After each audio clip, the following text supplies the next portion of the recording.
C'est au moment où j'allais prononcer le mot professionnalisme, paf, j'ai tout arraché. Non, non, mais t'as fait ça avec un professionnalisme remarquable, et en plus t'as réussi à passer par tous les points importants. Mais enfin, bon, ça pour moi c'est pas une surprise, hein, je te connais depuis assez longtemps.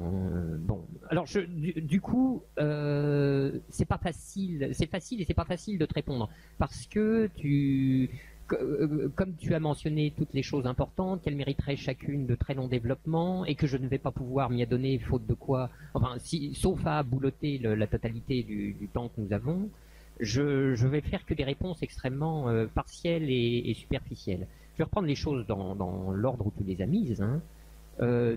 Tu as commencé par, en effet, cette nouvelle figure théorique que j'essaye de promouvoir, qui est l'homo passionalis. Alors, là, il y a un point effectivement, très important. Comment l'introduire?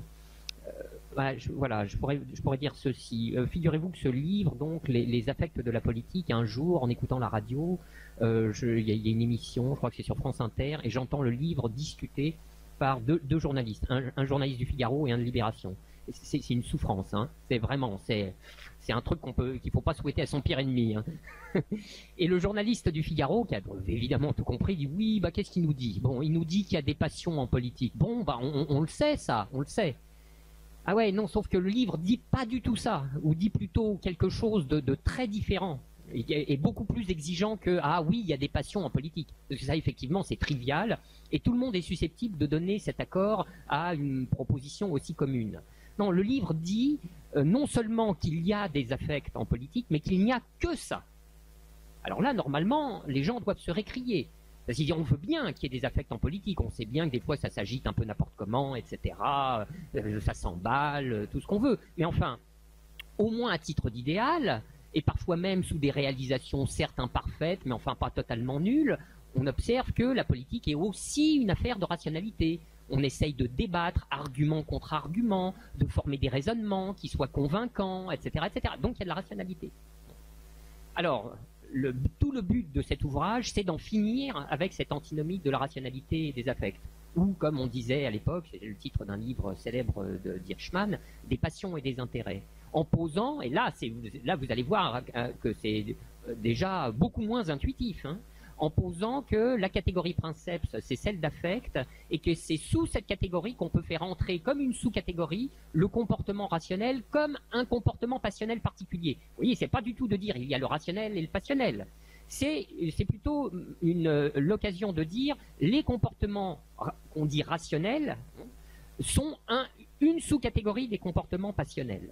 Alors, vous voyez bien que dans cette histoire, le rationnel au sens de la science politique ou de la science économique, etc., n'a rien à voir avec la raison. C'est deux choses différentes. Et que ce qu'on appelle le rationnel soit complètement entremêlé de détermination affective, on le sait bien, puisque la poursuite rationnelle de tel objet ou de telle finalité ne dit rien en elle-même quant à la rationalité de la finalité poursuivie ou de l'objet poursuivi. Alors moi, il m'est venu il n'y a pas longtemps une manière cinématographique de le dire. Alors comme tu es un grand cinéphile, André, j'espère que tu vas y être sensible. C'est les films de Tarantino. Les films de Tarantino, c'est extraordinaire. C'est très souvent des scènes avec beaucoup d'agents rationnels. C'est des grands théoriciens des jeux. Alors, il y a par exemple le dernier, là, celui Les 8 salopards, je connais plus le titre, le titre original, mais également, j'ai oublié, il y en a un autre un peu avant. Ah bah oui, Django Unchained aussi. Alors vous avez là des agents, et les agents, ce sont des grands ratiocinateurs. Alors évidemment, il y a du conflit partout. Et alors, ils disent très posément, avec un grand calme, alors voilà, si tu fais ça, lui, il va penser ça, et moi, à ce moment-là, je vais faire ça. Et lui, il répondra, tu vois, c'est des grands théoriciens des jeux. Et ce grand calme, cette façon très posée de formuler par anticipation l'argument, est évidemment le prélude aux plus grandes violences. Puisque, comme il est connu, hein, dans les films de Tarantino, ça se finit avec du sang sur les murs. Donc ceci pour dire que, vous voyez, la rationalité n'a rien de rigoureusement antinomique avec les affects et avec les passions. Et donc l'homo passionalis, en effet, l'homme d'affect, l'homme conduit par des affects, est la figure princeps. Et l'homo passionalis economicus s'en déduit comme l'un de ces cas historiques, historiquement situés, etc. Bon, alors là, évidemment, il y a des très grands auteurs à convoquer.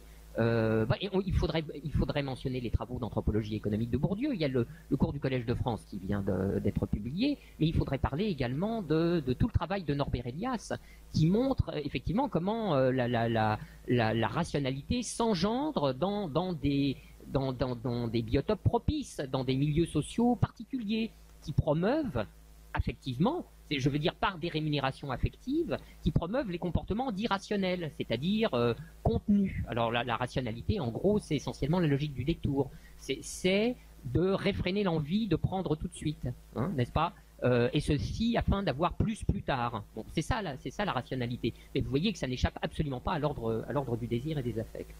Bon, il y aurait énormément de choses à dire là-dessus, mais j'en viens surtout à ton interrogation principale. Le spinozisme suffit-il à construire une science sociale? Tu as fait la question et la réponse, et je la partage entièrement. La réponse est non. Non, évidemment. Alors là aussi, je pourrais vous raconter la chose d'une autre manière. On ne peut pas tout faire dire à Spinoza. C'est tellement évident, vous voyez. Alors je ne sais même pas si j'ai eu l'occasion de te raconter. C'est une anecdote dont je me sers régulièrement auprès de mes étudiants, parce que ils ont, si vous voulez, je leur livre un énorme blog spinoziste, et évidemment ils ont un sain réflexe, méthodologiquement parlant, qui est de ne pas acheter tout de suite, et surtout de se méfier à l'idée de se trouver embarqué dans un trip exclusif aux limites du sectaire. Donc tout ça, c'est des saines réactions. Bon, alors voilà, moi j'ai le souvenir l'une de mes toutes premières présentations de travaux spinozistes, c'était dans un séminaire de philosophie politique à Nanterre. J'avais fini la politique du capital, enfin j'étais en train, qui était d'un spinozisme extrêmement rustique, et il se trouve que j'avais publié un papier qui s'appelait Le Conatus du capital, qui avait été repéré par une prof de philosophie politique de Nanterre, qui m'invite, je présente ma petite affaire. Bon. Voilà. Et dans ce séminaire marxiste, comme souvent dans l'univers marxiste, il y avait un sosie de Marx. Bon, c'est comme ça. Alors, par exemple, je ne sais pas si tu te souviens, le congrès Marx International, il y avait régulièrement 2 sosies de Marx, mais les mêmes, quoi. Les cheveux, la barbe, tout. Bon. Et là, mon sosie de Marx me dit, une petite voix, mais c'est très bien, votre histoire de Spinoza, c'est très intéressant, mais, ajoute-t-il, la phrase m'a glacé, mais, ajoute-t-il, moi, j'ai mon petit Marx et ça me suffit. Bon, alors là, ça a été, si vous voulez, une espèce d'anticipation foudroyante. Je me suis dit, surtout, ne pas devenir comme ça. C'est-à-dire, ne pas me retrouver à égroter dans 20 ans. Oh, mais moi, vous savez, j'ai Spinoza et ça me suffit. Bon, et non, Spinoza ne peut pas suffire, en effet, parce qu'il livre en quelque sorte les schèmes élémentaires de l'action passionnelle, mais d'une manière, comme tu l'as dit, extrêmement sous-déterminée. C'est-à-dire, quiconque voudrait reconstituer, je sais pas, une théorie du capitalisme, une théorie de la monnaie ou de n'importe quel fait social contemporain, ou même pas contemporain d'ailleurs, ne pourrait absolument pas y arriver avec les armes de Spinoza seul. C'est la raison pour laquelle le projet que je poursuis de sciences sociales spinozistes consiste en une hybridation systématique des concepts de Spinoza et des apports des théories de sciences sociales les plus intéressantes, sous contrainte évidemment de compatibilité des deux, parce qu'on n'hybride pas Spinoza avec n'importe quelle théorie piochée ici ou là, de sociologie, d'économie, ça va sans dire, etc. Donc il y a des contraintes de compatibilité minimales à satisfaire. Bon, il se trouve que, évidemment ça n'a rien d'un hasard, ces contraintes de compatibilité sont entièrement remplies chaque fois que j'essaye de faire travailler Spinoza en interaction avec mes auteurs ou nos auteurs préférés. Ça marche très bien avec Durkheim, c'est pas un hasard, ça marche très bien avec Marx, c'est pas un hasard, ça marche très bien avec Bourdieu et Mauss, c'est pas un hasard non plus. Je veux dire, à chaque fois, on pourrait repérer chez ces auteurs des influences spinozistes latentes ou même explicites. Il y aurait des choses vraiment très impressionnantes à mentionner. Moi, je suis prêt à soutenir que Durkheim a écrit les formes élémentaires de la vie religieuse, la division sociale du travail avec l'éthique dans une main. Il y a des parallélismes de formulation qui sont trop frappants pour être honnêtes. Vous voyez, bon, Bourdieu était un immense lecteur de Spinoza. Il se trouve qu'il a été l'éditeur d'Alexandre Matron, qui a produit à la fin des années 60 l'un des commentaires les plus stupéfiants d'innovation intellectuelle sur l'œuvre de Spinoza. Marx recopiait dans ses cahiers des citations entières du traité théologico-politique, etc., etc. Donc, toutes ces sympathies ces sympathies théoriques ne sont pas le fait du hasard. Et il est vrai que on rencontre très vite la limite de ce qu'on peut dire en toute généralité, muni simplement des schèmes élémentaires de la théorie conatus affect ingenium. Et c'est tout à fait normal. C'est la raison pour laquelle, en quelque sorte, je sais que ce qu'il faudrait que je fasse maintenant, c'est passer à un autre type d'exercice. Bon, alors même que le premier volet de l'opération n'est pas tout à fait terminé. Le premier volet, ça serait de présenter les concepts de manière aussi rigoureuse que possible, mais sous une forme en même temps suffisamment simple pour être appropriable par les chercheurs en sciences sociales. Bon, c'est toute une affaire. Mais peut-être qu'une manière de dépasser la difficulté, ça serait de procéder à cet autre type d'exercice que j'appelle la clinique passionnelle des situations particulières. C'est-à-dire vous prenez une situation sociale et vous en faites la clinique, une situation sociale donnée, n'importe laquelle, hein, l'élection de Macron, la crise de l'euro, ce que vous voulez, et vous la décortiquez pour la reconstituer entièrement en la faisant fonctionner dans la grammaire des concepts spinozistes, nourris évidemment de toutes sortes d'autres apports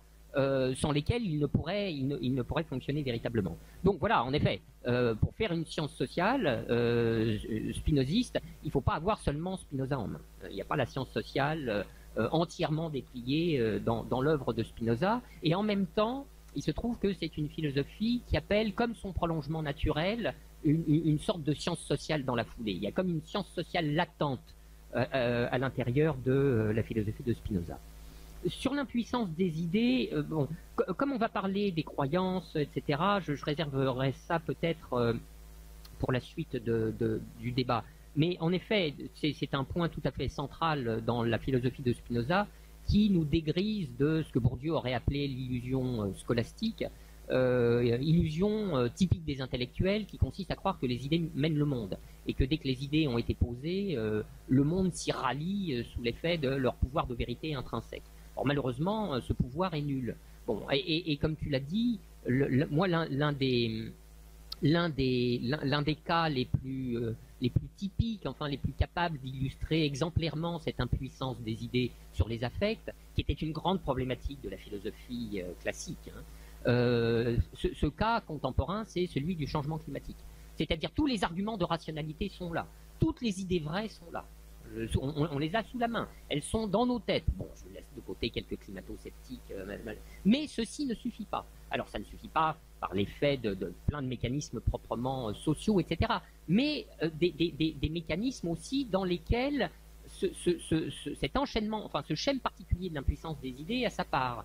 Et un chercheur qui est un ami commun, Jean-Pierre Dupuy, travaille depuis très longtemps en effet sur ces histoires-là, en particulier autour des thèmes de la catastrophe, le catastrophisme, etc. Et il a monté des machines théoriques extrêmement sophistiquées pour essayer d'apporter une réponse à cette question. Comment se fait-il que la catastrophe inéluctable et annoncée ne parvienne pas, en dépit même de son ampleur, où le sort de l'humanité se joue ni plus ni moins, ne parvienne pas à entraîner une réaction qui soit à peu près à la hauteur, ou au moins un début de réaction. Et moi, il m'a toujours semblé, lorsque j'ai commencé à lire Spinoza, que se trouvait dans cette philosophie, en effet, un argument extrêmement simple, central, qui permettait de faire l'économie de toutes les sophistications que Jean-Pierre Dupuy déploie depuis des années. Non sans bénéfice d'ailleurs collatéral, hein, et que l'argument tient dans cette proposition, qui est la proposition 14 de la partie 4 de l'éthique, qui dit la connaissance vraie du bien et du mal ne saurait réprimer aucun affect en tant qu'elle est une connaissance vraie, mais seulement, ajoute la proposition, en tant qu'elle est considérée comme un affect. Bon, ce qui signifie qu'en effet, les idées ne deviennent efficaces au sens de capables de produire des comportements, qu'à la condition de se trouver adjointes d'affect. Sans quoi, elle nous laisse, comme le dit l'expression courante, elle nous laisse indifférents. Bon. Là, c'est pareil, hein, moi il y a des cas des cas aussi simples que parlants, hein, à mentionner à ce sujet. Par exemple, moi c'est l'un de ceux que j'utilise toujours, c'est il y a quelques années, on apprend que un mathématicien a démontré la conjecture de Fermat. Bon, la conjecture de Fermat est devenue un théorème. Alors, signale que pour 99,999% de la population, cette nouvelle n'a produit rigoureusement aucun effet. Enfin, je veux dire, ça n'a pas perturbé le cours de vos actions ordinaires, que je sache. Hein. Bon, par contre, dans les 0,00001% que constitue le sous-ensemble de la population des mathématiciens, alors ça a été la transe, littéralement, quoi. Bon, donc vous voyez, et pourquoi? Parce que dans l'affectabilité des mathématiciens, c'est une tautologie, il entre la sensibilité aux idées mathématiques. Voilà. Alors que cette affectabilité n'est pas développée dans les autres complexions affectives du reste de la population.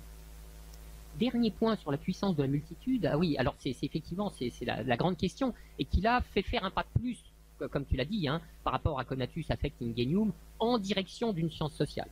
Puisque la puissance de la multitude, si vous voulez, c'est le concept qui livre l'accès à la compréhension de ce qui fait l'efficace des institutions. C'est une énorme question, hein, qui en général n'est jamais traitée, enfin très rarement traitée pour elle-même. Si vous voulez, on s'intéresse à leur surgissement, à leur crise, etc. C'est très important, hein. Mais on ne parvient pas, ou on ne pose pas la question, comme si c'était un cela va de soi, on ne pose pas la question de savoir ce qui fait que les institutions ont réellement prise sur nous. Comment nous tiennent-elles? Comment parviennent-elles à nous amener à leurs réquisites, à leurs normes? Car nous nous comportons d'après les normes promues par les institutions. C'est des choses très simples, hein. Un feu rouge est une institution, et vous vous arrêtez. C'est stupéfiant d'ailleurs quand on y pense. Hein. Il y a une lumière d'une certaine couleur, et ça a un effet radical sur les comportements des gens, ils s'arrêtent. Bon, au brûleur de feu rouge près, mais je veux dire, mais globalement ils s'arrêtent. Et en fait, c'est quelque chose à quoi l'on pense lorsque les individus sont soumis à deux injonctions contradictoires par l'ordre institutionnel. Par exemple, vous êtes au feu rouge, mais derrière, il y a une ambulance qui fait pimpon. Alors il va falloir... Là, alors que faire? Bon, évidemment, il faut passer le feu rouge pour la laisser passer. Mais vous avez vécu cette situation comme moi. Il y a des gens que ça laisse dans des abîmes d'indétermination. Vous voyez? Donc quand je dis qu'il y a un effet de stupéfaction des institutions sur les individus, c'est manière de rappeler que stupéfaction, stupéfait et stupide, c'est la même racine. Ça laisse les gens interdits. Vous voyez? Donc là, il y a un conflit qui... Alors ça, ou la force symbolique d'une ligne blanche, une frontière, quelle qu'elle soit, hein, dans un bureau administratif, une frontière entre... Il ne faut pas passer. C'est un truc totalement symbolique. Il suffit de faire un pas en avant et c'est passé. Mais une force mystérieuse s'empare des individus et, une fois encore, les stupéfie. Les laisse immobiles et impuissants. Quelle est cette force? Alors, en dernière analyse, voilà, on ne va pas rentrer dans cette discussion, ça serait trop vaste, mais en dernière analyse, en effet, cette force, c'est ce que Spinoza appelle la puissance de la multitude, et grâce au talent interprétatif d'Alexandre Matron, on peut disposer désormais d'un modèle de sa genèse conceptuelle et de son opération. Et alors, en effet, là, on retrouve effectivement cette proximité spontanée entre Spinoza et Durkheim. Ces citations des formes élémentaires de la vie religieuse sont extraordinairement impressionnantes, n'est-ce pas? Et disent quelque chose de ce qui naît de la coprésence des corps. Alors, il faudrait que je vais m'arrêter là en terminant simplement, puisque c'est toi qui as fait cette introduction et qui a évoqué les problématiques de la valeur qui te sont chères et qui sont au centre de tes travaux, pour indiquer l'enjeu particulier qu'il y a autour d'une théorie unitaire de la valeur. C'est un programme de recherche quand, au détour d'une phrase, Durkheim annonce à la toute fin d'un ouvrage qui s'appelle Sociologie et philosophie et qui dit quelque chose comme en réalité tous les faits sociaux sont des faits de valeur. Et il en appelle par là, c'est-à-dire de croyance, n'est-ce pas? La valeur, c'est la croyance en la valeur. Hein. Et il en appelle par là, à demi explicitement, à une théorie qui serait une théorie générale et transversale de la valeur. Théorie générale, c'est-à-dire transversale à tous les ordres de valeur, et dans laquelle, ou par laquelle on traiterait tout aussi bien de ces ordres de valeur qui nous paraissent extraordinairement hétérogènes, qu'on nous a appris à tort à considérer comme hétérogènes, que sont la valeur économique, la valeur esthétique, la valeur morale, la valeur juridique. Si vous voulez, il y a quand même, d'ailleurs, enfin, il y a une, si vous voulez, il y a une homonymie là à laquelle on ne peut pas ne pas être sensible. Comment ça se fait qu'on utilise ce même mot de valeur pour passer à travers des faits sociaux réputés aussi différents? Bon, on le fait bien, donc, je veux dire, la valeur morale et la valeur économique, rien à voir. Au contraire, ce sont des antagonistes, etc. Bon, ça, c'est une espèce de sens commun moraliste, vous voyez, qui dit ça. Mais en réalité, du point de vue théorique, ce sont des choses qu'il faut saisir avec les mêmes instruments. Et l'enjeu particulier qu'il y a autour de cette théorie unitaire de la valeur, c'est d'affirmer cette position particulière que tu es le premier à avoir énoncé en sciences sociales, qui est l'unidisciplinarité. Je me souviens, comme j'avais été marqué la première fois que j'ai lu ce terme sous ta plume, parce que l'un des articles de foi, d'ailleurs, fait pour être répété et jamais appliqué en usage dans les institutions académiques, dans les institutions de la science, c'est la pluridisciplinarité, ou la multidisciplinarité, ou la transdisciplinarité, ce que vous voulez. Pluridisciplinaire. Alors, si vous voulez décrocher la timbale avec un projet à la LR, faites pluridisciplinaire, etc. Et non, toi, ce que tu disais, non, c'était tout autre chose, qui est beaucoup plus exigeant. C'est que les sciences sociales doivent se situer sous un régime de l'unidisciplinarité. C'est-à-dire avec une science sociale unique dans ses concepts fondamentaux, mais évidemment déclinable au travers des domaines d'objets variés qui sont à penser. Parce qu'effectivement, il y a des domaines spécifiques, il y a celui de l'économie, il y a celui de l'esthétique, etc., etc. Et c'est ça, en effet, en dernière analyse, l'enjeu central, me semble-t-il, d'une théorie unitaire de la valeur. Voilà.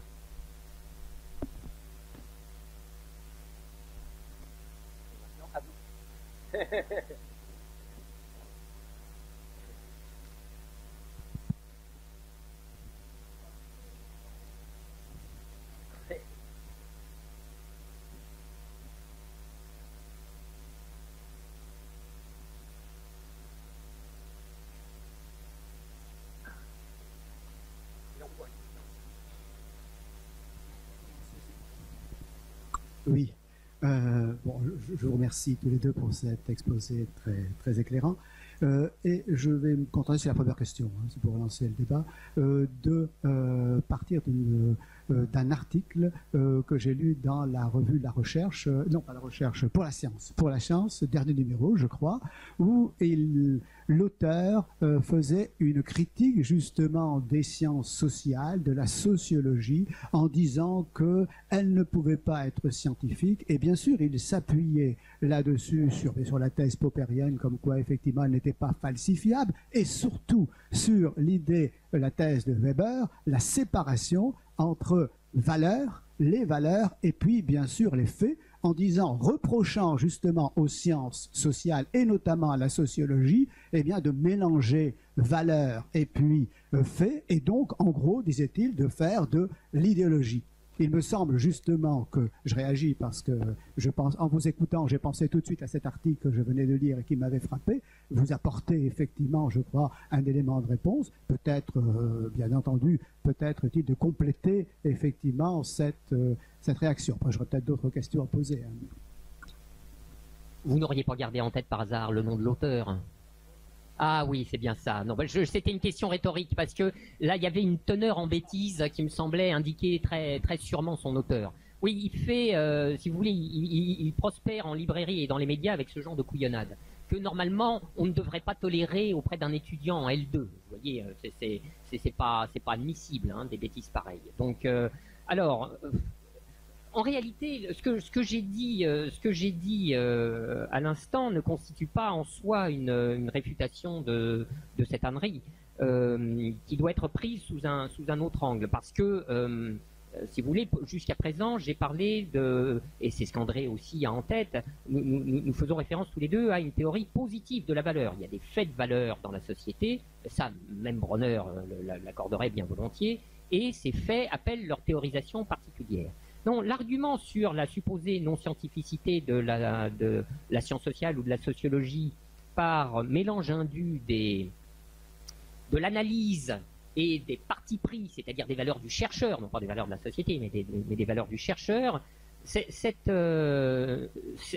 argument qui est issu de la vulgate weberienne, en réalité, si vous voulez, d'une pauvreté et qu'on ne devrait même plus avoir à faire remarquer.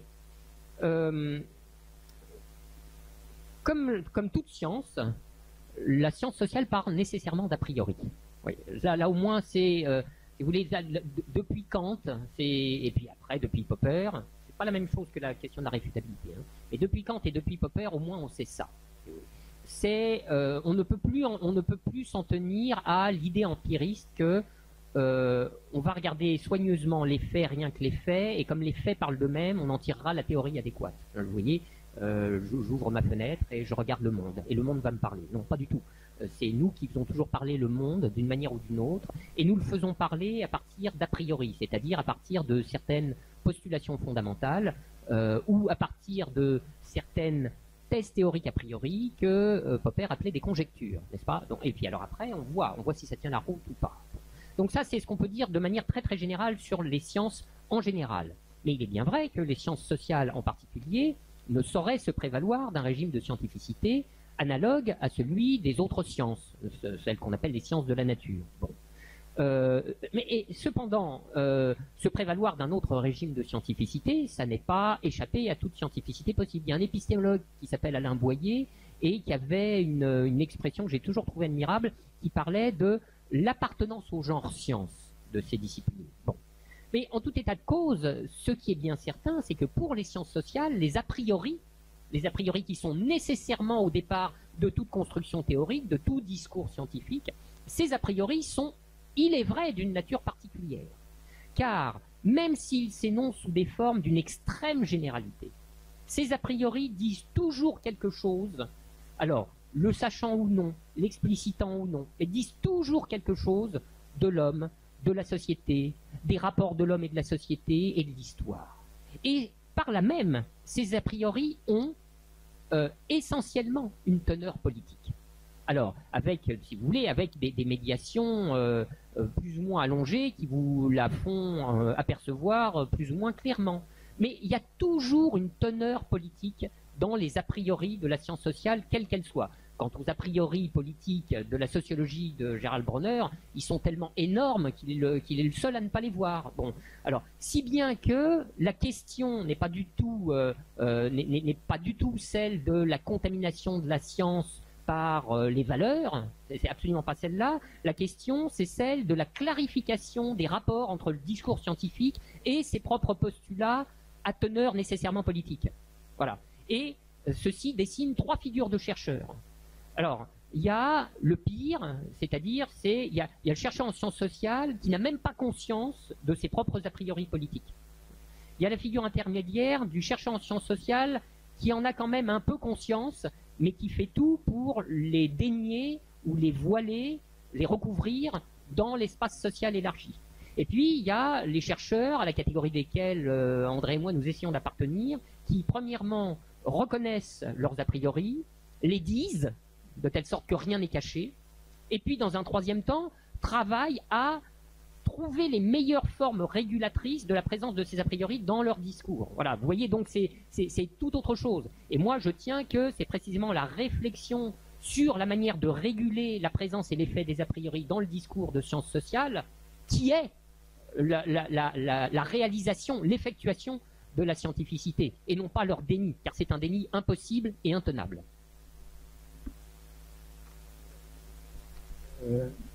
C'est une question c'est une question vraiment compliquée et sur laquelle j'ai des idées moins claires que celles de Fred. Et je dirais juste deux choses purement factuelles par rapport à ce qui a été dit. D'abord sur Popper. Popper évidemment avance ce concept de conjecture, mais était tout à fait au clair sur le fait que les scientifiques qui posaient ces hypothèses avaient ce qu'il appelait des métaphysiques.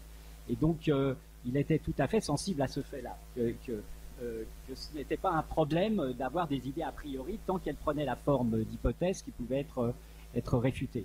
Donc, c'est juste un point de détail. L'autre point de détail, c'est que, sur lequel je suis moins sûr, mais il me semble que chez Max Weber, lui aussi notait que il y avait quelque chose qui était irréductible en quelque sorte et qui était de l'ordre, disons, si on veut dire, de la subjectivité du chercheur, c'était le choix des objets de recherche, et que il y avait quelque chose de particulier, mais j'ai du mal à le formuler parce que je ne vois pas pourquoi ça serait très différent des sciences de la nature, mais quand même on en a l'intuition, c'est que en quelque sorte le monde social, les questions, et d'ailleurs ça c'est une évidence, c'est-à-dire que les questions qu'on pose au monde social n'arrêtent pas d'évoluer avec le contemporain. Donc on voit bien qu'il y a quelque chose ici d'assez particulier au sens social. Je ne peux pas en tirer des conclusions épistémologiques vraiment définitive, mais que dans les sciences sociales, les questions qu'on pose sont constamment différentes et donc elles évoluent. Et Weber l'acceptait totalement, c'est-à-dire il voyait bien que c'était quelque chose qui était irréductible et qui conduit des fois, en effet, quand on regarde les sciences, c'est que c'est pas facile quelquefois de comparer certains résultats à des époques de l'histoire différentes parce que en fait les questions qui se posent sont différentes. Alors, tu nous as lancé une invitation. Tu parlais tout à l'heure de l'idée, ce serait donc de pouvoir élaborer une clinique passionnelle d'une situation particulière. Donc, il m'est venu, quand tu disais ça, à une situation particulière, et peut-être pourras-tu te livrer à cette analyse clinique. Je crois que dans les années 90, il y avait en Suède, chez Volvo, une nouvelle modalité d'organisation du travail qui faisait que des équipes autonomes réalisaient une voiture de A à Z. Et les économistes à l'époque notaient que non seulement la productivité du travail n'en souffrait pas, mais qu'elle en était améliorée. À cela, la conclusion de l'expérience a donné que peut-être y a-t-il eu d'autres des évolutions techniques qui ont fait que ça n'était plus à l'ordre du jour, mais des économistes ont dit, mais dans cette situation, le pouvoir de faire, le pouvoir de concevoir, d'avancer, d'inventer, appartient davantage aux ouvriers qu'aux détenteurs du capital. Est-ce qu'il y a une situation, est-ce qu'il y a une clinique passionnelle qui pourrait être produite à partir d'un exemple comme celui-là? Alors la réponse est oui, mais est-ce que ça serait très intéressant? En réalité, est-ce que ce que finalement tu as livré presque toi-même l'analyse complète du phénomène, et on pourrait très bien s'en contenter. On pourrait très bien aussi la reformuler dans les termes du spinozisme, à partir des catégories de désir, de l'élan de puissance du conatus, etc., etc. Moi, en l'occurrence, j'aurais tendance à penser que ça n'apporterait pas grand-chose de plus. Ça fait pas partie de ce type de... Ça n'est pas une situation propre à faire saillir la différence spinoziste en lui donnant toute sa productivité. Alors, c'est d'ailleurs j'ai été tenté d'ailleurs de répondre par une pirouette extrêmement arrogante à ta question. Est-ce qu'on pourrait développer une clinique? Et avant même de te laisser finir ta phrase, de dire oui, parce que ma conviction, c'est qu'on peut toujours, sur toute situation, est analysable ou reconstituable avec le mélange adéquat des concepts spinozistes et des bonnes théories de sciences sociales complémentaires. Là, en l'occurrence, c'est un cas qui a été étudié par la théorie de la régulation, par exemple. Alors, c'est très arrogant d'un certain point de vue, et puis en même temps, à la lumière de ce que je viens de te répondre, tu pourrais me dire, oui, mais alors, si finalement l'analyse livrée par la théorie de la régulation nous suffit, alors à quoi bon tout ce fourbi, toute cette usine à gaz spinoziste? Alors à quoi? Je te répondrai la chose suivante. En réalité, pour justifier toute cette entreprise spinoziste, dont il faut bien dire que la barrière à l'entrée est haute, le coût d'entrée est élevé. Les concepts de Spinoza sont pas faciles, ses thèses sont déroutantes, et d'un certain point de vue, il y a une économie rationnelle assez bien fondée de l'effort intellectuel qui peut déterminer beaucoup de chercheurs à dire non, moi cet investissement-là, j'y consentirai pas. Je suis pas, c'est pas, j'ai mon petit Marx et ça me suffit, mais moi j'ai mes constructions théoriques et pour dire ce que j'ai envie de dire, ça me suffit. Et c'est quelque chose qui est audible. Alors pour essayer de les convaincre, il faut dire les trois choses que peut faire la théorie spinoziste. Bon, premièrement, d'abord, il faut qu'elle se montre, ça c'est une exigence élémentaire, capable de cette reformulation au ras des analyses déjà existantes. C'est-à-dire que ces analyses sont reformulables dans les termes de la grammaire spinozienne. Et c'est possible en principe, ça l'est toujours. Très bien. La deuxième chose, c'est, regardez ce qui est intéressant, c'est que ça n'est pas simplement que je peux faire de la théorie de la régulation avec les concepts de Spinoza, c'est que je peux reformuler en termes spinoziens la théorie de la régulation, et du Marx aussi, du Bourdieu, etc., etc. C'est-à-dire que la grammaire, l'idiome spinozien a des vertus d'unification théorique extrêmement puissantes qui lui permet de donner une grammaire commune à des théories qui sont séparées. Donc ça, unification théorique, c'est bien. Mais la troisième chose que fait une théorie spinozienne, et c'est là vraiment qu'elle devient intéressante, c'est que non contente d'avoir reformulé certaines des théories qui nous sont chères, elle leur permet de faire un ou deux pas de plus que ce qu'elles ont fait jusqu'à présent. Et par exemple, on peut faire dire, comment dirais-je, on peut augmenter le marxisme de Marx avec Spinoza. C'est-à-dire, on peut éclairer des tâches aveugles du marxisme avec Spinoza. Bon, là, il y aurait un très long débat à faire, hein. Moi, je soutiens que Spinoza donne l'anthropologie manquante de Marx. Il manque une anthropologie chez Marx. Et celle-ci peut être trouvée chez Spinoza. Spinoza permet de faire quelques pas de plus en avant de ce que Bourdieu a fait faire à sa propre sociologie. C'est avec des concepts de Spinoza qu'on peut penser des phénomènes plus fins que ceux auxquels le concept d'habitus nous donne accès. Bon, par exemple, c'est à une démonstration de cette nature que s'est livrée une philosophe spinoziste qui s'est avancée sur le terrain de la sociologie, qui s'appelle Chantal Jacquet, avec un ouvrage que certains d'entre vous connaissent peut-être ici, qui s'appelle Les transclasses. Bon, il faut enrichir le concept d'habitus par le concept spinozien d'ingenium pour avoir l'intelligence complète de ce phénomène particulier, ce phénomène sociologique particulier qui semble contredire la sociologie, qui ne la contredit en rien, qu'on appelle les transclasses, etc., etc. J'aimerais entendre développer un autre aspect, un autre point de votre réflexion, à savoir celui du passage à la pratique.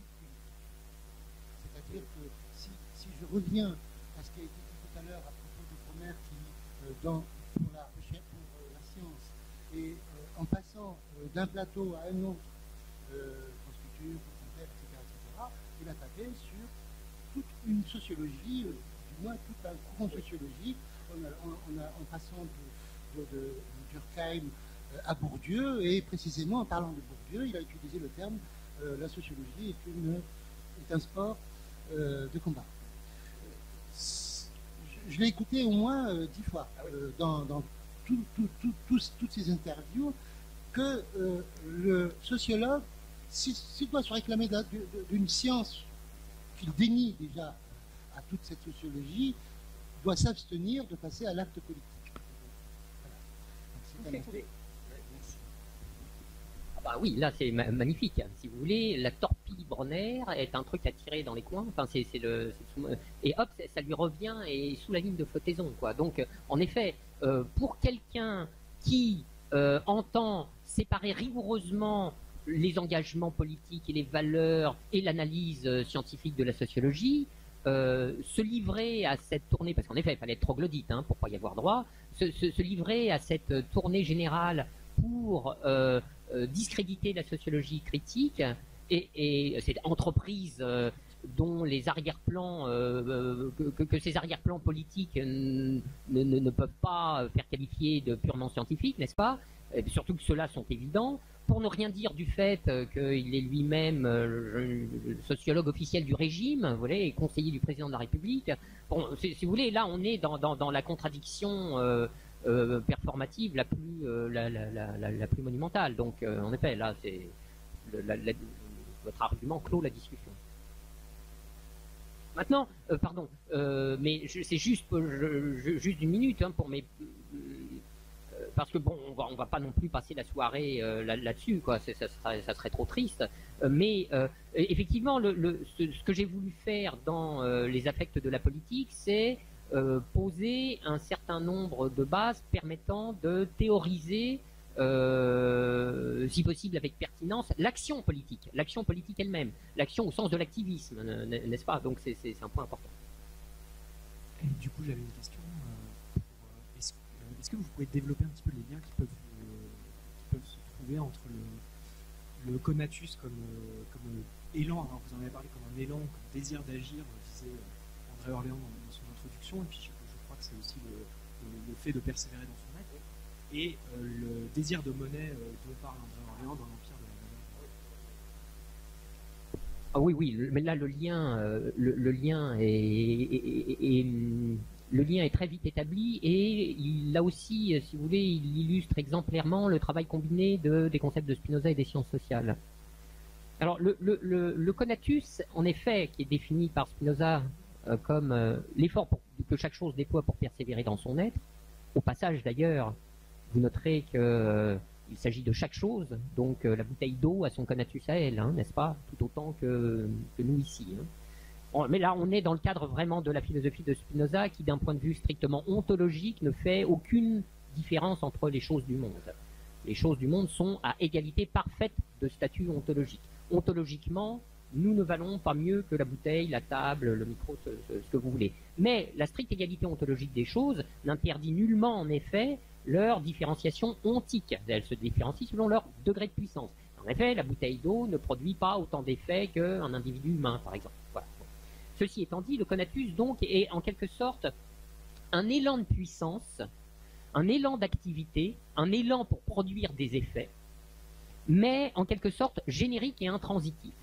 C'est-à-dire à qui il manque ces emplois, ces objets. Qu'est-ce qui fait que cet élan de puissance générique va se trouver déterminé comme désir particulier de poursuivre tel ou tel objet? C'est la rencontre de choses extérieures. C'est telle affection qui va entraîner tel affect, qui va entraîner tel désir, et d'où suivront tels objets à poursuivre, donc tel mouvement de corps pour les atteindre, etc., etc. Donc, le conatus que Laurent Bove a caractérisé comme un désir sans objet peut également être présenté comme un élan encore sous-déterminé et en attente de sa détermination comme désir particulier. Alors, très bien. Donc, le conatus, après avoir été affecté, va se trouver déterminé comme désir à poursuivre. Bon. Alors là, arrivent à ce moment-là les structures de l'économie marchande, n'est-ce pas? Bon, alors, l'économie marchande nous met une certaine catégorie d'objets sous le nez à désirer. Et nous apprend à les considérer comme désirables, d'ailleurs. C'est tout un travail, ça ne va pas du tout de soi, n'est-ce pas?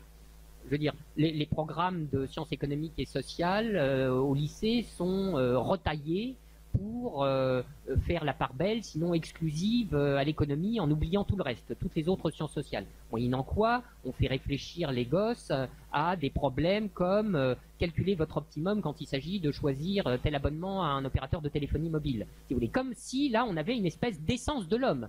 De tout temps, l'homme a désiré les abonnements de téléphonie mobile. Et puis après, il y a la rationalité qui vient et qui fait faire les bons choix, quoi, etc., etc. Mais non, apprendre à désirer de cette manière est l'effet d'une longue éducation. Il y a une phrase de Bergson que Bourdieu cite quelque part, mais je me souviens plus où exactement, où il dit qu'il a fallu des siècles d'histoire pour produire un utilitariste comme Monsieur Stuart Mill. Voilà. Et c'est très intéressant, ça. Donc, et en effet, on en revient à ce dont il était question au début. Il faut faire l'histoire de cette conformation des désirs, des imaginaires, des ingenia, le pluriel d'ingenium, etc., qui sont ceux de nous, individus contemporains, plongés dans la société marchande. Bon, alors, une fois que ces désirs-là ont été conformés, effectivement, la monnaie s'impose comme méta-objet de désir, puisqu'elle est l'objet de désir qui donne accès à tous les objets de désir marchands. Voilà, donc effectivement, et comme dit Spinoza, elle est l'abrégée de tous les biens. Il y a très peu de choses dans l'œuvre de Spinoza sur l'économie, très peu de choses, mais il y a cette phrase dans l'éthique qui dit ça. L'argent est le compendium, l'abrégé ou le résumé de tous les biens. Alors évidemment, Spinoza lui aussi dit ça un peu sur le mode d'une évidence première, mais ce qu'il faut voir, c'est que cette phrase est plus l'énoncé d'un problème que d'une solution. C'est-à-dire le problème, c'est par quel processus sociaux et historiques la monnaie s'est-elle imposée comme le méta-objet de désir. Et comme vous le savez, il y a des sociétés humaines pour lesquelles la monnaie était un objet vil. Celui qui le poursuivait était indigne, déshonoré, une poursuite déshonorante, quoi. Les objets à poursuivre étaient autres. Et dans la hiérarchie des valeurs sociales, la poursuite monétaire venait assez bas. Voilà. Oui, on peut ajouter, en plus c'est un texte qui nous est commun, donc sur jeunesse de l'État, jeunesse de la monnaie, où précisément on a essayé de spécifier la forme des relations sociales qui étaient les relations marchandes, pour essayer d'expliquer comment dans la structure, là Fred a été obligé d'aller vite, mais comment dans la structure économique, le désir va se porter sur un objet qui permet, parce que, et l'idée de base, si vous voulez, parce que vous pouvez lire les textes, mais l'idée de base, c'est que dans une société marchande, c'est-à-dire dans une société où chacun est séparé d'autrui, la capacité à avoir accès à autrui qui détermine les biens d'autrui, qui détermine sa puissance d'être dans ce monde, dans ce modèle formel, la puissance d'être dans ce modèle marchand, eh bien, ça dépend de la capacité que vous avez à obtenir des marchandises, parce que c'est un modèle, donc il n'y a que des marchandises, c'est la capacité. Donc les acteurs, leur puissance d'être dans le monde marchand, c'est la capacité d'obtenir des marchandises. Et à partir de là, voilà, c'est ça. Donc au moins là, vous avez les premiers concepts qui s'articulent. La forme du conatus, c'est-à-dire la capacité à accroître sa puissance dans ce monde marchand. La puissance, c'est quoi dans le monde marchand? C'est la capacité de contrôler les marchandises. Comment est-ce que vous contrôlez les marchandises? C'est pas facile parce que c'est un monde de l'échange volontaire, donc vous pouvez pas voler, par exemple, par hypothèse, ce monde ne vous autorise pas à prendre les marchandises des autres, ni à les tuer. Donc on va supposer que c'est comme ça. Et la seule manière que vous ayez, c'est de pouvoir donner quelque chose qui soit désirable à autrui. Et donc, cette structure conduit les acteurs à chercher quelque chose qui serait le désirable, parce que le désirable, c'est ce qui permet d'exister dans accéder à autrui. Imaginez qu'aujourd'hui, tout notre argent soit dissous et disparaisse, comme il y a eu quelquefois dans des crises monétaires où l'argent diminue. Eh bien, votre problème à vous, ce sera à nous tous, ce sera de savoir comment est-ce que je peux avoir accès aux biens qui me permettent de vivre. Et ce que vous rechercherez, c'est les biens que les autres vont désirer. Et c'est cette structure logique qui permet de conduire à cette idée que dans l'ordre marchand, la forme du pouvoir, c'est la monnaie, et que cette monnaie émerge à travers ce processus de recherche du bien désirable. Évidemment, je saute plein d'étapes, et cette recherche du bien désirable est obtenue par la coalition et la polarisation du groupe sur un certain objet qui est émis comme monnaie. Donc le fait qu'une monnaie est une monnaie, c'est simplement parce qu'elle est acceptée par tous, et elle est acceptée par tous simplement parce que tout le monde pense qu'elle est acceptée par tous. Et donc il y a cet effet d'autoréférentialité qui permet de... Voilà. Et je crois que, pour continuer, je crois qu'on a là une vraie rupture conceptuelle par rapport à la question de la monnaie. La monnaie n'est jamais pensée comme ça, elle est pensée comme l'instrument qui facilite les échanges, etc. C'est vraiment une rupture conceptuelle qu'il établit comme ce désir unique, et qui a plein de propriétés satisfaisantes, parce que ça permet d'expliquer, me semble-t-il, plein de choses sur la monnaie. Par exemple, quelque chose qui est un peu... c'est l'instabilité, par exemple, de la demande de monnaie. Le fait que le rapport qu'on a avec la monnaie, ça dépend, quand tout va bien, vous n'en avez pas trop besoin, et puis d'un seul coup, s'il y a une crise, alors tout le monde va avoir besoin de monnaie. Donc le rapport à la monnaie lui-même est instable et dépend des relations, ce qui est un peu compliqué des fois dans l'économie. Théoriser l'action politique, disiez-vous. Où êtes-vous? Ah, pardon. Théoriser l'action politique, disiez-vous précédemment, Monsieur Lordon. Alors voilà, vous nous avez présenté une élaboration très ambitieuse, très séduisante, mais pour moi, il y a une question qui surgit inévitablement. Peut-elle et comment nous aider à nous orienter dans la pratique, c'est-à-dire effectivement dans l'action politique, dans les choix politiques qui nous sollicitent, j'allais dire presque quotidiennement, ou en tout cas très souvent. Est-ce qu'on n'est pas... Est-ce que cette belle construction théorique ne nous laisse pas quand même très loin de la réalité des combats politiques et sociaux qui se présentent à nous au quotidien. Non, alors c'est une autre. Votre question déplace la discussion sur un autre plan, sur le plan non plus positif mais normatif. Non, alors là, ça devient tout différent. En effet, moi, ce que je revendique, c'est la capacité positive de la théorie spinozienne, avec ses adjonctions, etc., etc. Je ne vais pas le redire à chaque fois, mais donc d'une science sociale spinozienne entendue comme concept synthétique. Alors oui, la science sociale spinozienne nous permet de penser positivement les dynamiques politiques. Bon. Alors, mais vous posez une autre question, qui est de savoir comment nous orienter, c'est-à-dire normativement. Comment élire les fins politiques bonnes à viser, etc. Bon, mais ça, la théorie spinozienne vous le dira pas. Alors, c'est une question en réalité d'une extrême complexité, qui renvoie précisément à la structure de la normativité dans l'œuvre de Spinoza. Il y a quelque chose d'extrêmement dérangeant dans cette philosophie quand on y pense, et qui tient à son relativisme axiologique radical, en apparence.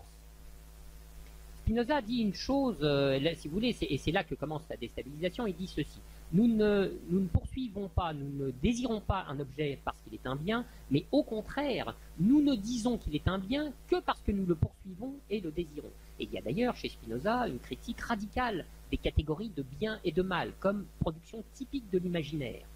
Bon, alors là, c'est un peu raide à avaler un truc comme ça. Puisque finalement, qu'est-ce qu'on doit en tirer? On doit en tirer qu'il n'y a nulle part dans la société de fondement ultime, ni d'ancrage objectif auquel se raccrocher. Donc toutes les valeurs, d'une certaine manière, peuvent être remises en question. Voilà ce que nous dit Spinoza, et que nous ne sommes pas prêts à accorder sans un minimum de réticence.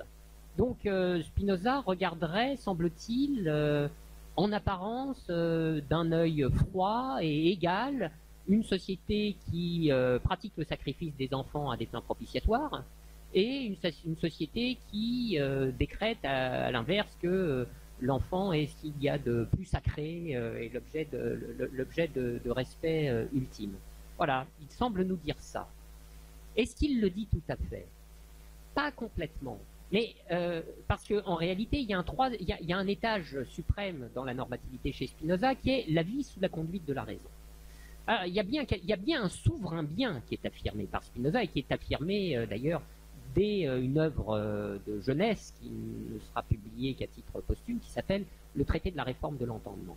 Et d'ailleurs, finalement, l'éthique même n'aurait ni son sens, ni son titre, si elle ne posait pas ce souverain bien à poursuivre, et ce souverain bien, elle en donne la définition, et c'est la vie sous la conduite de la raison. Et puis, alors, si vous voulez, entre ces deux étages, celui du relativisme moral, du relativisme axiologique, semble-t-il, le plus radical et qui nous laisse le plus désorienté, et l'étage suprême de la vie sous la conduite de la raison comme souverain bien, eh ben, on passe pas très facilement. Alors, Spinoza s'essaye, enfin, c'est pas qu'il s'essaye, c'est qu'il négocie ce passage à l'intérieur de la partie 4 de l'éthique, où il définit ce qu'il appelle l'exemplaire de l'homme sage. Alors, c'est une espèce de portrait, oui, c'est une espèce de portrait affectif de ce que c'est que la sagesse, et qui permet de régler la conduite de nos existences sur, en quelque sorte, ce modèle. C'est-à-dire qu'après avoir fait la critique radicale des catégories de bien et de mal, Spinoza les restaure d'une certaine manière en nous disant ce qui est bien, c'est ce qui nous rapproche dans ce trajet vers l'homme sous la conduite de la raison. Bon, est-ce qu'on peut faire un usage politique de ça? Moi, je vais vous le dire franchement, je ne crois pas.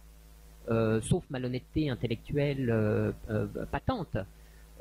C'est pas Spinoza qui va vous donner l'argument objectif absolument fondé qui vous convaincra de passer à la révolution communiste ou de sortir du capitalisme même. Évidemment, ça, Spinoza nous dira positivement que le capitalisme est un régime d'impuissance. C'est clair, il nous le dira très facilement parce que il aura recours à, disons, la théorie de l'affect tenace, qui est le désir de marchandises. Ah oui, tant qu'on a l'esprit occupé par des marchandises à poursuivre, on l'a pas, si vous voulez, on on n'a plus de disponibilité mentale pour travailler à maîtriser nos affects, vivre sous la conduite de la raison, etc., etc. Bon, alors mais de ce point de vue, vous voyez, c'est un critère dont le pouvoir de résolution est insuffisant. Est-ce qu'avec ce critère de la vie sous la conduite de la raison, vous pouvez faire une distinction, vous pouvez faire une différenciation entre le néolibéralisme présent et le fordisme qui l'a précédé, ou une forme de capitalisme qui dépasserait le néolibéralisme présent? La réalité, c'est que non. Et alors, dans ces conditions, nous sommes renvoyés à ce que, pour mon compte, j'appelle la condition anarchique, mais au sens étymologique du terme. L'anarchie, c'est pas étymologiquement parlant, c'est pas du tout le courant politique auquel vous pensez, qui en réalité devrait s'appeler quelque chose comme acratie, vous voyez. L'anarchie, c'est an arché, préfixe privatif, et l'arché, c'est le fondement. La condition anarchique, c'est la condition humaine telle que il n'y a aucun fondement assuré pour les valeurs. Et pourtant, il y a des valeurs dans la société. Et par quoi les valeurs sont-elles soutenues? Réponse, elles sont soutenues par l'affect commun, par le fait qu'elles sont l'objet d'une croyance commune. Voilà. Mais c'est tout. Et il n'y a rien d'autre. Et l'affect commun peut à tout instant élire de nouvelles valeurs. D'ailleurs, il le fait. Il le fait pendant très longtemps. L'affect commun, la croyance commune, était investi dans l'objet thèse que les femmes n'ont pas la jouissance d'une âme, ou bien qu'il n'était pas permis de mettre en question l'existence de Dieu, ou bien que l'homosexualité devait être pénalisée ou pathologisée, etc. Et ces choses-là ont changé.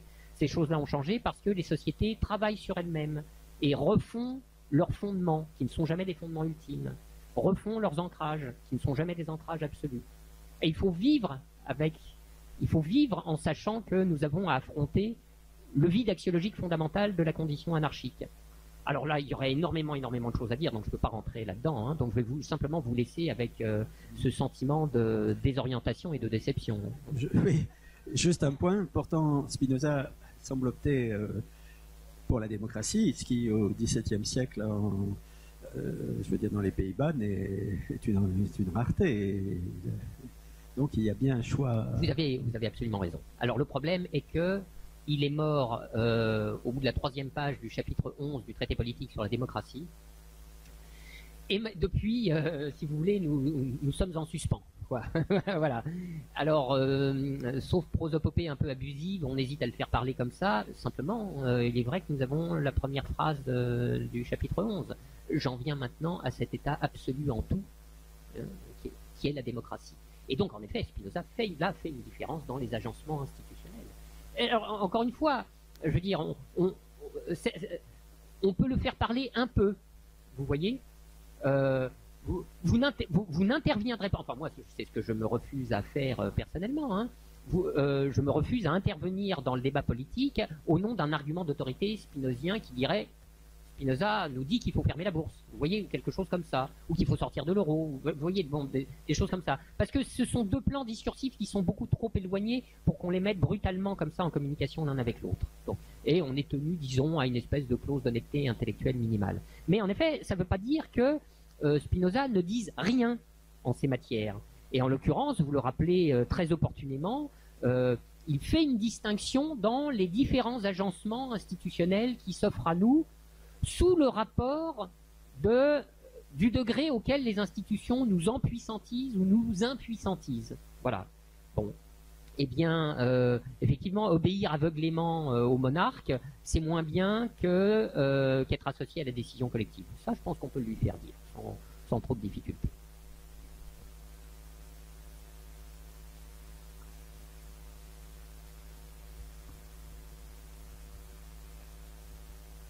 Bonsoir.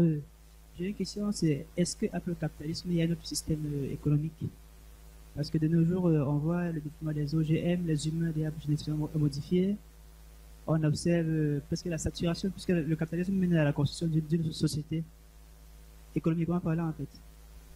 Donc, vu le... Je suis pas sûr de comprendre très bien votre question, mais pour me donner alors allez-y peut-être. Si je peux la reformuler, c'est est-ce qu'il y a un autre système économique après le capitalisme en fait?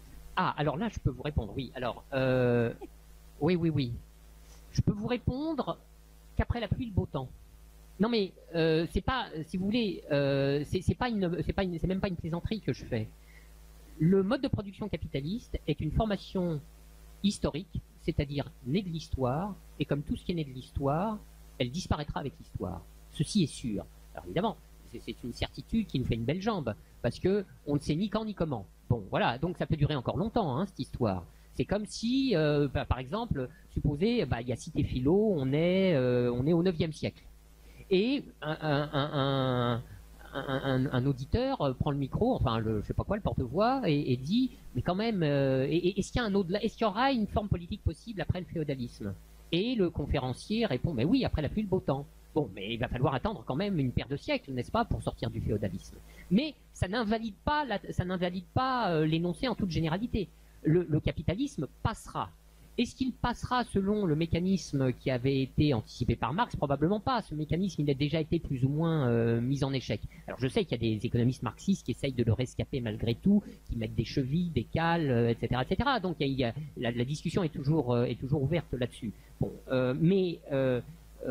alors, après, il y a une autre question dans votre question que je me permets d'extraire, parce que je le vois, ça c'est un objet de débat dans la gauche radicale, hein, où on en appelle à sortir de l'économie. Bon, moi c'est une proposition dont je comprends pas le sens, hein, sortir de l'économie. Mais en réalité, je fais semblant de ne pas comprendre, parce que comme toujours, ce sont des incompréhensions ou ce sont des difficultés qui reposent sur une absence de clarification des concepts. Donc qu'est-ce qu'on appelle économie?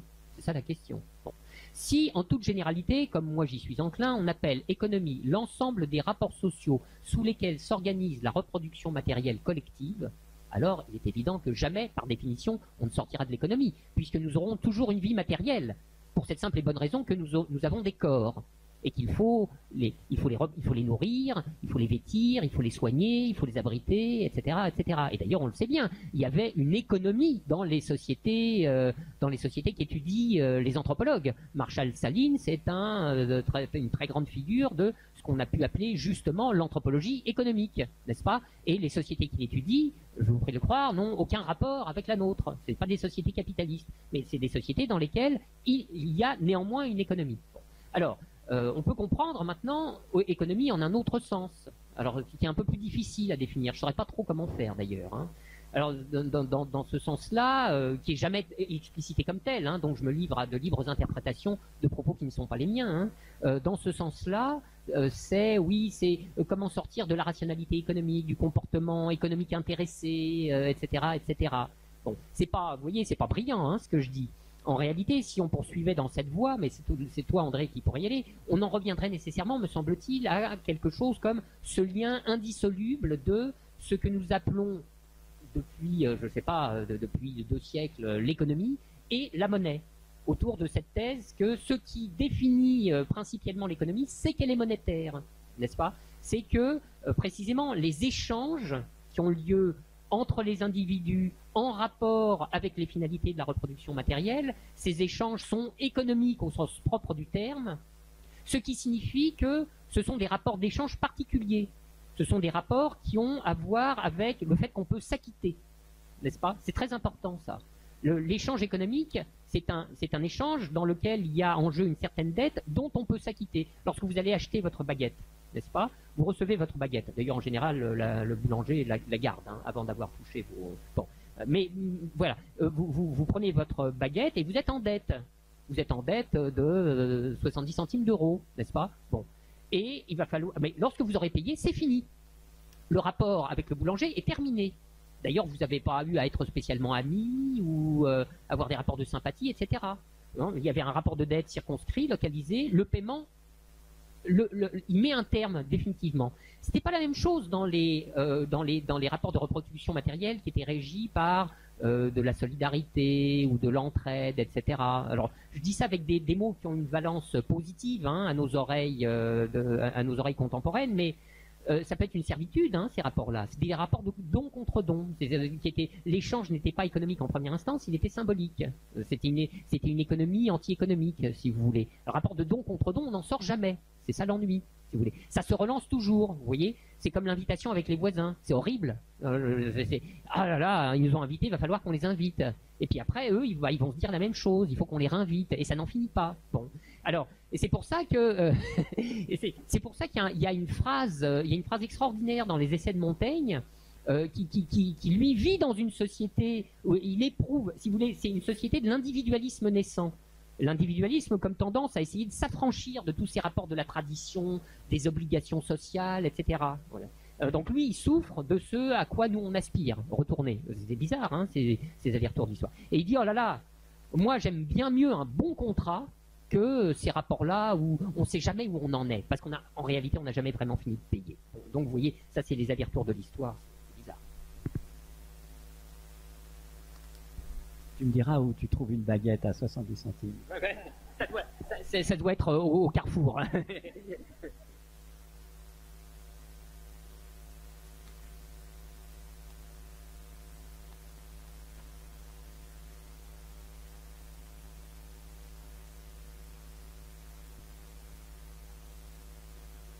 Oui, hein, l'épuisement est un motif d'arrêt, hein, donc on va pas se forcer non plus. On est là pour se faire plaisir. Hein. Ah non, il y a une main qui s'est levée là.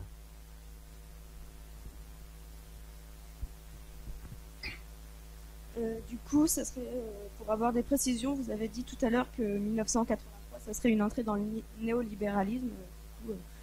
Pourquoi? Je ne peux pas répondre. Oui, parce que c'est évidemment toujours difficile de donner des dates exactes des transformations, mais disons que cette date est un peu reprise systématiquement dans la littérature et ça me semble justifié. Ça me semble justifié parce que c'est donc disons, ce qui se passe en 1983, c'est donc vous voyez, c'est que Mitterrand vient d'être élu en 81 et donc c'est tous les problèmes qui sont issus du programme commun et donc ce qui est acté en quelque sorte en 1983, c'est le fait qu'un certain type de politique qui étaient ces politiques de relance keynésienne assez traditionnelles, c'est comme ça que c'est lu. Après, la vérité est plus difficile, mais sont perçus comme des échecs. Et donc, ça veut dire que ça va entraîner un nombre de bouleversements très puissants qui vont aller, qui vont conduire, par exemple, à la fin de l'indexation des salaires, qui vont conduire à la transformation des marchés financiers, qui vont conduire à une politique monétaire qui va être beaucoup plus axée sur la monnaie forte. Donc, en quelque sorte, tous les marqueurs du néolibéralisme vont apparaître et se fortifier en France à partir de 83 sur la base en fait d'une espèce de constat idéologique en fait qui est fait que on est dans un nouveau monde. La preuve c'est que la relance de 81 et 82 a échoué. Et donc je trouve personnellement qu'il y aurait aujourd'hui un grand intérêt à relire l'histoire de 81 et 82 et de voir si cette histoire, si c'est pas un peu un mythe, non pas l'entrée dans le néolibéralisme, ça c'est bien vrai, mais s'il n'y a pas un mythe qui a été construit autour de l'idée qu'il n'y avait pas de politique alternative, que c'était la seule politique possible, etc. Parce que je pense que c'est un peu plus compliqué que ça. Par exemple, sur le fait que les politiques industrielles n'ont pas été véritablement mises en avant en 80-82. Enfin voilà. Donc j'espère avoir répondu à votre question. Bonsoir. Alors ma question vient un peu de ce que je suis en train de faire dans ma profession en ce moment, parce que je suis professeur d'histoire, et donc en troisième on parle de totalitarisme, etc. Oui, pardon. Et du coup, je me demandais si vous pouviez m'aider un petit peu à comprendre un peu mieux ce que j'ai dit moi-même. C'est-à-dire que on a compris que le capitalisme, dans l'absolu, ça n'existe pas, il est uniquement préexistant sous des formes historiques. Est-ce qu'on peut dire la même chose du communisme? Mince alors. Ah, t'as une idée. D'abord, je ne comprends pas très bien la proposition. Le capitalisme n'existe pas. Dans l'absolu, en tant que donnée naturelle qui n'est pas historique. Oui, mais d'accord. Mais tous les objets sont historiques. Oui.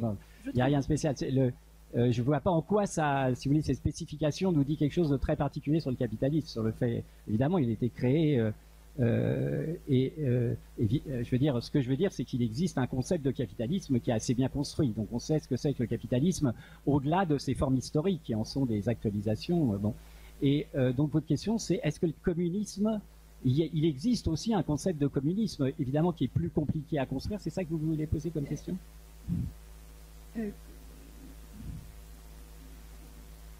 Est-ce que le communisme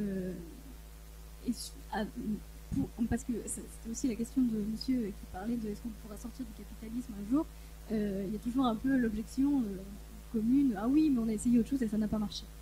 Et donc, est-ce qu'on pourrait concevoir un communisme qui serait sous qui serait dans des structures ou dans un régime différent que de la manière dont il a été enfin, on peut aussi discuter du fait que ça a été vraiment du communisme, mais oui. ça c'est un peu autre chose. En effet, la discussion commencerait par là. Oui, c'est ça. Et la réponse est non, bien sûr. Hein. Bon, c'est-à-dire que souvent, quand on dit, quand on répond oui, mais c'était pas du communisme, les gens sont pas tout à fait satisfaits de cette réponse-là. Pourtant, il devrait parce qu'elle est complète. Maintenant, évidemment, là, comme l'a dit André, il y a... Je ne sais pas si c'est le propre de toute pensée critique à partir du moment où elle est sommée de produire son alternative, mais elle est frappée par une espèce d'asymétrie radicale. Vous voyez, elle est en position immédiatement difficile parce que elle doit lutter avec la force d'évidence de l'ordre des choses, n'est-ce pas? On ne demande pas aux capitalistes d'avoir à produire leur concept du capitalisme. Il est là, quoi. Il est là et on doit lui reconnaître que, positivement parlant, il représente une formation sociale douée de réelle propriété de cohérence. Il n'y a qu'à voir comme ça dure, hein, n'est-ce pas? Bon. Et produire quelque chose qui soit une alternative radicale à ça est alors c'est un obstacle intellectuel d'une taille immense. Bon, Marx ne l'a pas surmonté, hein, il nous a laissé en héritage que quelques phrases extrêmement vagues à propos du communisme. Si vous voulez, moi d'abord, d'une manière générale, je doute beaucoup qu'il faille que le concept de communisme soit préalablement sorti tout armé du front jupitérien des intellectuels pour ensuite passer voyez, au réel historique. Ça m'étonnerait que les choses se passent comme ça. En revanche, et c'est là que je veux dire que j'ai pas de choses très, très réjouissantes à dire, c'est que bon, moi, pour ma part, je vois là où on peut opérer des sorties partielles du capitalisme assez vite, si vous voulez. Enfin, elles sont à portée de main. Et puis je vois d'autres domaines où les obstacles me semblent beaucoup plus difficiles à surmonter. Alors, je vais dire très rapidement hein, où se trouve une voie de sortie partielle possible. Elle tient à la reconstruction des rapports sociaux de production. Alors ça pour le coup, on peut avoir raisonnablement de l'espoir pour des raisons très simples. Hein, d'ailleurs, c'est que là, les choses ont été expérimentées. Alors, qu'est-ce que c'est de refaire les rapports sociaux de production? C'est en finir avec ce que Bernard Friot appelle la propriété lucrative des moyens de production, ou la propriété financière, ou par extension la propriété privée des moyens de production, c'est-à-dire la propriété privée des actionnaires, etc., telle que cette propriété lucrative ou cette propriété privée détermine toute une politique de l'entreprise. C'est-à-dire des rapports, en l'occurrence, d'obéissance, n'est-ce pas? Bon, la dernière chose dont veut entendre parler un patron ou un libéral, c'est qu'on lui dise que ce qui se passe dans une entreprise, c'est politique. Parce qu'il y a une catégorie du politique c'est des gens qui sont dans l'appareil d'État, on les aime pas, etc. Et nous, on fait juste de l'économie, on gère, on est efficace, on est rationnel, etc. Non, à partir du moment où des individus ou des humains sont réunis dans un collectif pour faire quelque chose, quoi que ce soit, en commun, il y a de la politique. Il y a de la politique dans une association de boulistes. Il y a de la politique dans une entreprise. Il y a de la politique dans une école. Il y a de la politique, en ce sens, il y a de la politique partout, puisque partout il y a du regroupement humain. Voilà. Partout il y a des collectifs, il y a de la politique. Donc dans l'entreprise. Ah bah alors s'il y a de la politique dans l'entreprise, on peut refaire les rapports politiques de l'entreprise. Et en particulier, on peut les refaire d'une manière qui, abolissant la propriété lucrative, institue là aussi je reste au plus près de ce que fait Bernard Friot et qui me semble très intéressant, qui institue la propriété d'usage. Les outils de la production appartiennent à ceux qui s'en servent, et dans la mesure où ils s'en servent pour en faire quelque chose d'utile. Voilà, c'est tout. Bon, mais alors qu'est-ce que c'est ça? Mais finalement, ça n'est pas autre chose que redécouvrir une idée qui est très vieille tout de même, et qui s'appelle l'autogestion, ou qui s'appelle la souveraineté des producteurs. Mais alors ça, c'est un vrai horizon anticapitaliste. Et puis celui-là, on sait qu'il a marché parce que des coopératives, ça existe, on les a vus fonctionner. Bon, alors je voudrais simplement faire la référence à ce cas que vous êtes nombreux sans doute à connaître, qui était l'entreprise LIP dans les années 70, un magnifique documentaire de Christian Rouault là-dessus, vraiment bon, et qui montre comment on a tué LIP, précisément pour éviter que ça fasse tache d'huile. Il fallait éviter que LIP réussisse, parce que vous comprenez, si ça réussit, ça donne des idées. Voilà, hein, ça donne des idées aux autres. Bon. Donc là, il y a un horizon. Il y a une sortie, et c'est même pas un horizon très très lointain. Bon, après, il y a d'autres choses. Il y a la question, parce que le capitalisme a aussi partie liée avec la marchandise, avec les rapports marchands, donc avec un régime macrosocial de désir qui est structuré par la marchandise. Alors là déjà, les choses deviennent sacrément plus compliquées. Hein. Pour s'affranchir de ça, vous voyez, je serais pas prêt à parier sur le nombre de personnes qui, par exemple, ici, n'ont pas un téléphone portable, même un peu vieux, quoi. Vous voyez, donc, eh ben bravo, bah écoutez, félicitations. Donc 1 sur quoi 200, voilà, bon 150, je sais pas quoi. Bon, donc on est tous là pour le coup, on est tous très aliénés à ça. Moi je me raconte pas d'histoire sur le sujet parce que ma propre aliénation, je la connais. Bon, voilà. Et pour sortir de ça, alors ça exige vraiment la reconstruction de tout un régime historique de désir. Oui. Et qui a une profondeur, une réelle profondeur d'ancrage anthropologique. Ça va chercher très loin hein, dans l'organisation passionnelle des individus. Bon, alors, donc à quel prix, voilà, et dans quelle mesure, vous voyez, alors là on revient au spinozisme, c'est des questions d'affect en concurrence, dans la société, au sein des individus, etc. Est-ce qu'on est prêt à payer en termes de frustration de notre désir d'objet marchand, dans une certaine mesure, le fait d'adopter de nouveaux rapports sociaux de production? Bon. Mais ça, qu'est-ce que vous voulez? Moi, j'ai rien à dire en toute généralité là-dessus. Là, c'est l'histoire qui dira. Bon, et on ne sait pas. On sait pas. Bon, on sait que le désir d'objet marchand a quand même à continuer de produire ses effets délétères au sein des sociétés dites du socialisme réel. Vous voyez, de l'autre côté du mur, la marchandise clignote, etc., etc. Et on sait aussi que dans ces sociétés-là, vous voyez, dont on se donne une image très déformée par le point de vue capitaliste, qui était très empressé à dire ah c'était tellement horrible, on les a libérés quand même. Maintenant ils peuvent tous avoir un téléphone portable, etc. Bon. On sait que ces sociétés-là avaient déplacé leur régime de désir, je veux dire, et que d'autres joies étaient venues compenser les tristesses relatives des régressions de niveau de vie marchande. Bon, et ça c'est possible. Je veux dire, ça c'est possible. Moi je le sais. Je le vois particulièrement. Je tiens un séminaire, j'ai des étudiants, et je peux vous dire que les étudiants qui sont là sont pas là pour faire des carrières de winner. Vous voyez, pour devenir très riches. Et ils sont là parce que leur ingénium valorise d'une certaine manière, pondère d'une certaine manière le désir marchand et d'autres désirs, qui sont des désirs de vie intellectuelle, d'expérimentation d'autres choses, etc., etc. Donc dans la société, il y a ça aussi qui est en train de se déplacer, hein, sourdement, vous voyez. Puis c'est sous les écrans radars, on ne le sait pas. Donc c'est le discours du capitalisme qui a toujours aussi tendance à surestimer l'ancrage du désir marchand. Donc il ne faut ni la surestimer ni la sous-estimer. Et là, ce que je dis, je reste dans le vague. Hein.